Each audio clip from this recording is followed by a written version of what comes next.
Hello, the law matters. Of course it does. Hi, I'm Debbie Moraes, your host and moderator. This program, as we tell you, was created to educate, inform, and help you decide how to protect yourself, your family, and your business regarding legal issues.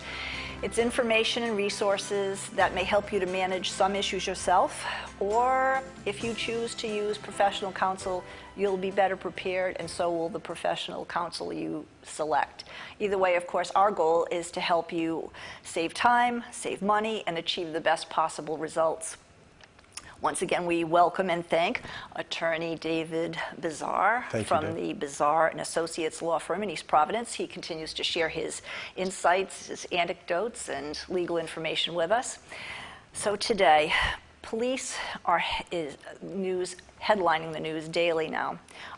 There is new legislation proposed that addresses the core issues of police accountability, policy, and especially of late, the excessive use of force and the treatment of people with color. So today we thought we should back up just a little bit and talk about the fact that there are rules in place that should help you to protect your civil rights and hopefully improve your chances of walking away or driving away safely if you were detained or arrested. Have you ever considered what the difference is between detention and an arrest? What's the difference between them? It does actually matter. So today we're going to talk about what you should say, what you should do, and was that arrest actually legal? What's probable cause anyway? It needs to be more than just a hunch. So much to get to. So let's start, David. What's the difference between a detention or an arrest? How do you know the difference? So theoretically, yes. When you are arrested because the police officer has probable cause to believe you committed a crime, they have to give you your rights. And that goes back to the case of Miranda, Arizona versus Miranda, your Miranda warnings. And at the point in time when they tell you that you're under arrest, they give you those warnings. They usually will handcuff you and put you in the police car at that point.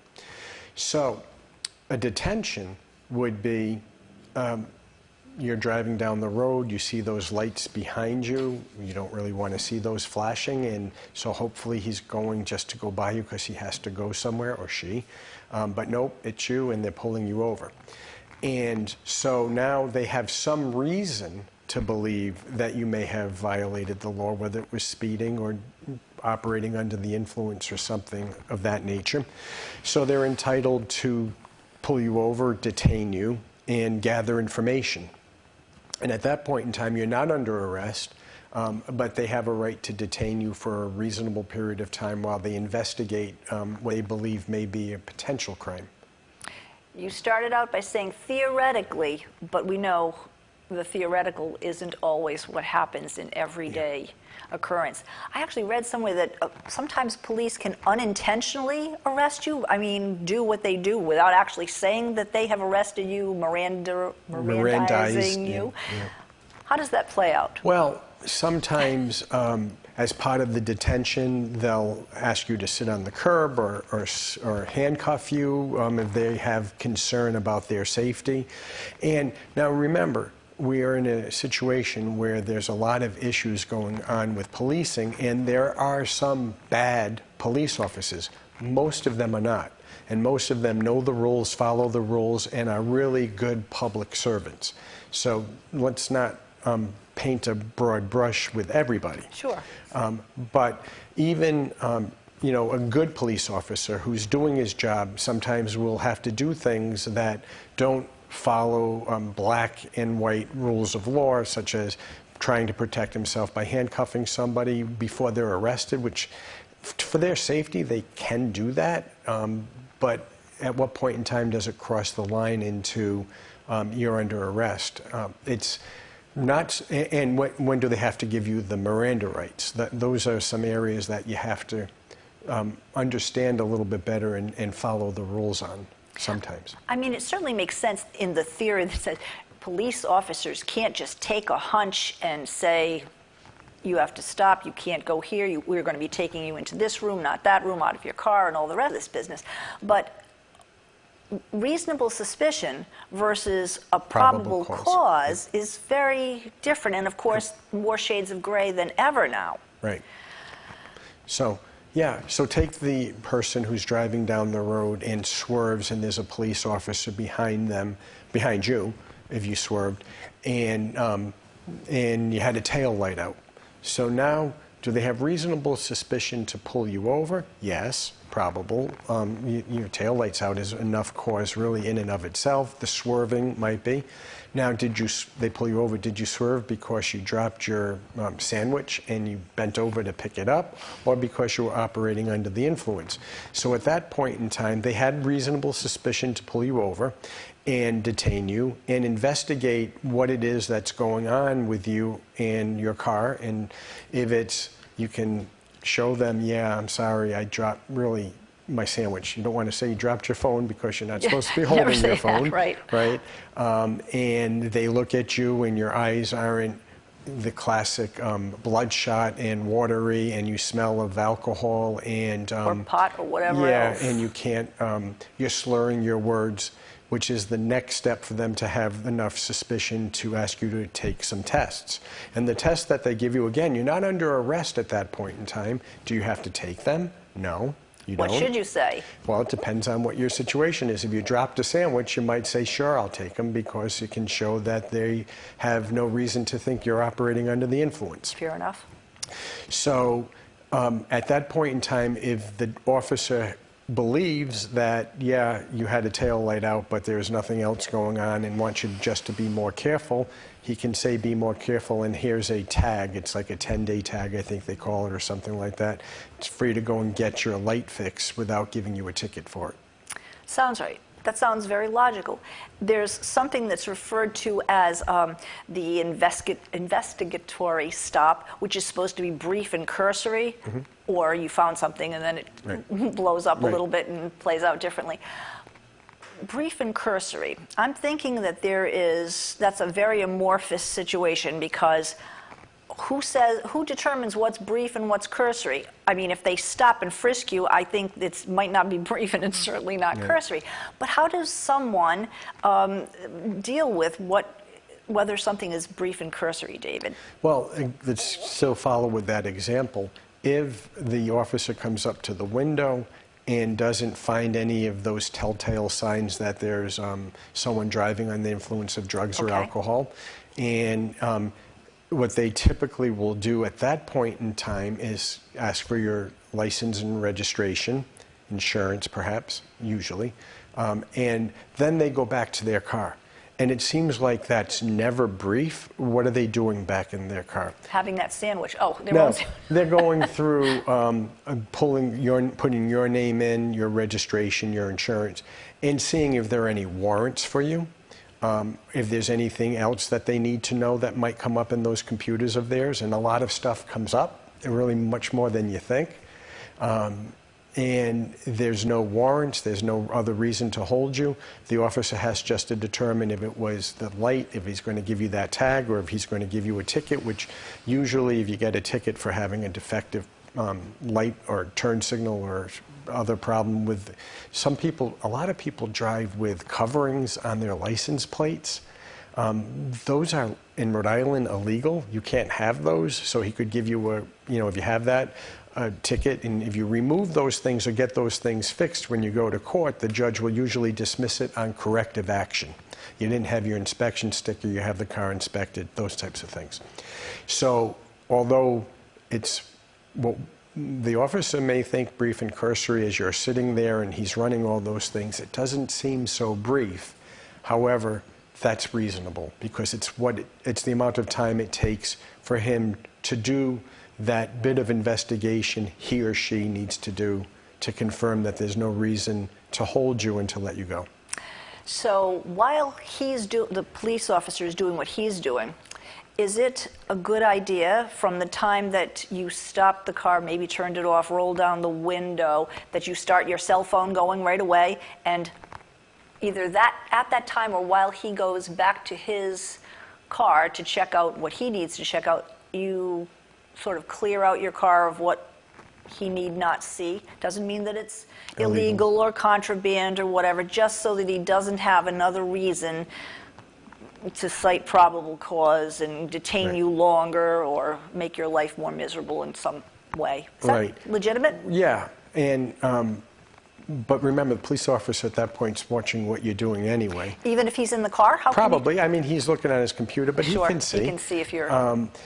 So starting the cell phone recording kind of thing, you would hope that we're going to get to a point in our world where nobody needs to do that, but it's probable that you should do that because we're not there yet. Hopefully sooner rather than later. But I got pulled over in New York once by an unmarked police officer who was driving erratically behind me, got in front of me, jammed on his brakes, got behind me, and I suspected it was a police officer, but I didn't know that for sure. And then when his lights went on and he told me to get off the exit, I wasn't really comfortable getting off the highway with this person who had been driving erratically. Reasonable. But I did, because he had asked me to, and it seemed like it was a policeman asking me, and he had the police lights. I tell you, I was much more relieved when I saw an actual marked car follow him off. And then when he came up to me, he said, I have a body cam on for my safety. And I said, I appreciate it because I believe it's for my safety as well. That's courteous. Oh, let's address that issue. Say you were not speeding, but in a hurry, you had things to do. You might have been a little put off, perhaps, by the fact that you were being stopped, detained, even if it was brief. You should always be nice. You should be courteous. Your parents taught you to. But many people aren't. They are short-fused and often speak unkindly. Never mind delete expletives. But if you do speak unkindly to them, do they have the right to give you any more pushback or do anything else to you for being unkind and less than gracious when you were detained? It's human nature. And so there will be discretion in some of the stop. It doesn't give them the right to be physical or to do anything more than they are supposed to do. But let's just go back to the idea of a speeding ticket. I wasn't speeding because he was in front of me jamming on his brakes in that particular instance that I gave as an example. But if I had been speeding and he pulled me over and I wasn't courteous, which I was the whole time, and I explained to him that I was concerned because of how he was driving. You said that to him? Yep, I was concerned, and now I understand why he may have been doing that, although I really didn't, but I was just trying to be courteous. I think you want to go overboard to be courteous because if I was speeding, he has discretion on whether or not he's going to issue a ticket, a warning, or just say, slow down, I don't want to see you speeding here anymore, that kind of thing. And if you're rude, and you say things that you shouldn't say to any person, let alone someone who's got some discretion about whether you're getting a ticket or not, it doesn't help you because when he goes back and he runs it, and what he ran on me was, I looked, you have no tickets, you had no warnings, I'm letting you go. I don't know what he pulled me over for, to be honest, in the first instance, but if I had been speeding and he ran those things and said, I'm letting you go, it's clear that he had the discretion to give me a ticket if I had been speeding. So my advice is always be courteous. And if you're concerned about your safety, don't do anything that you think would create a concern with the officer. So I always keep my hands where the officer can see them. If my wallet is in a briefcase, which it often is, next to me or in the glove box before I get it, I ask him or explain to him, my wallet is in my briefcase, do you want me to get it? And I would just move slowly while I got it so he knows that's exactly what I'm doing, not to give any concern.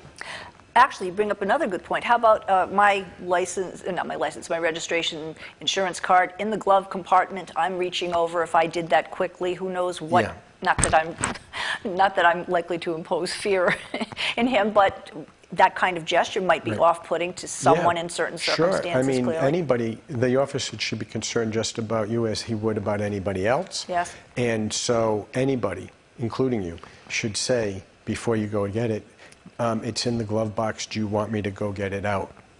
And I always like to ask them rather than tell them, so that they are the ones telling you to go ahead and do it. They have taken command of the situation. How about when that stop took place with that officer? Did you say, excuse me, hello, officer, can you tell me why I'm being stopped? Is that a legitimate, reasonable thing to do? Seems like it would be. You can. And they actually are supposed to tell you. Yes. Because you have a right to know what it is you're suspected of doing. And I was thinking about a situation once where, well, let's just do it in general. If you get pulled over and the officer says to you, do you know why I'm pulling you over? The answer is always no. No. I don't know. Could you tell me? Also, apparently, you're not supposed to ever say, gee, I'm sorry, because that can be used as an admission of guilt, Right. even if you, especially if you didn't even know what you're being accused of. Right. And so you can say things that you shouldn't say in answering questions like, do you know why I'm pulling you over? Yeah, you saw that I had illegal things in the back of the car. I mean, you're not going to say Never. that, but what could you possibly say to give the officer a reason to pull over? It may be for some total reason unbeknownst to the officer as to why he actually pulled you over. So the correct response, I believe, is no, I don't know why. Could you please tell me? Okay, and what about in the situation, I want to search your car? Your answer should be, what, flatly always no? Well, if there's nothing of concern in there, they do have a right to ask. You have a right to say no. But if there's a concern that the officer really has, that gives him potential reason, if he's got a reasonable suspicion, to have your car impounded and searched out later on. So if there's no real concern, yeah. I mean, I did see recently there was that incident with the firefighter in Providence and the police officers who searched his car, and the public safety commissioner said that they had a right to search his car, but it was disrespectful and unnecessary, and they shouldn't have. And that may be the case, that they have the right to search your car, but there's no reason to. But it depends. If there is not a legal search warrant, Correct. it would make sense that you might be able to say, hopefully courteously, officer, I don't consent to you searching my private property without a warrant. You could certainly say, there is no reason for you to search my car. They're allowed to look and see anything in plain view, which would give them reasonable grounds to take what's in plain view if it's something they suspect to be an illegal substance or an open container of alcohol, which would be illegal, anything of that nature. But without a search warrant, they don't have the right just to go in unless there is a concern about safety. Okay. So you could certainly say there's no reason for you to search my car that I know of. Do you believe you have a reason to search my car? And ask them why they want to search your car. Okay, and if they search your car, they didn't have a warrant, and they find something, does that mean that they then have the ability to admit it in court if they haven't proven that there was probable cause for them to search in the first place? If you gave consent, you waived the search warrant. But if you didn't, and they did, there may be a case for keeping it out. And there's lots of cases on admissible evidence, not so much in cars because there's some exigent circumstances that gives them the right to search it. But there's lots of case law on things found in home searches where they go in without a search warrant, in people's trash that they go through without a search warrant. There's all sorts of cases on what may or may not be admissible. Now, so here's the thing. If you throw something out in the trash, I know we're getting a little off your subject a little bit. Okay. Do you still have a reasonable expectancy of privacy in what you threw out? And there's case law on that as to whether you should or you shouldn't. So it can be interesting. That is interesting. Let's get back just for a second about the detention versus arrest. You haven't heard, you, sir, are under, you, ma'am, are under arrest. If you can't tell whether you're under arrest, but you don't want to be detained, and you want to bring this to some conclusion, how do you do that legally and properly? Officer, is there a problem? Am I free to go? I have some place to be, or whatever. Is that what you should say, which then forces him to say, no, you're going to sit there or you're coming with me? I mean, is that what you should do, or what should you do? Well, again, being polite. Yes. And, understanding that you don't want to provoke something or have your situation worse than it already is, and maybe get a ticket that you might not otherwise have to get. You can certainly say, am I under arrest, if that's a question. Or am I free to go? Or am I free to go? And just keep it that simple. Yeah. Usually saying less is better. Less is Correct.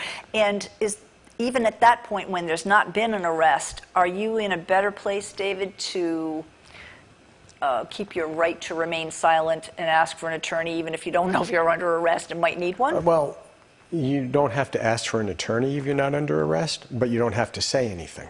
If he hasn't said to you outright that you are under arrest, but he's not letting you go and there's confusion and it could escalate and all the rest of this business, how do you keep a lid? I understand that the onus is on the police officer to keep it defused and de-escalate. He's trained to do that. The onus is on him. But you know that if you keep engaging, there's a possibility that it could ratchet up, which is what you should courteous keep it also diffused and under control and calm.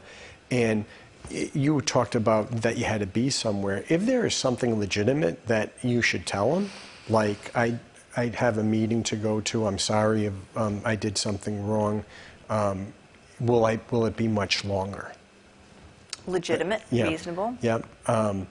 Honestly, I had a friend, a woman, very nice lady who was very kind and sweet, and she looked at the officer and said to him, I am really sorry. I know I was going fast. I really have to go to the bathroom.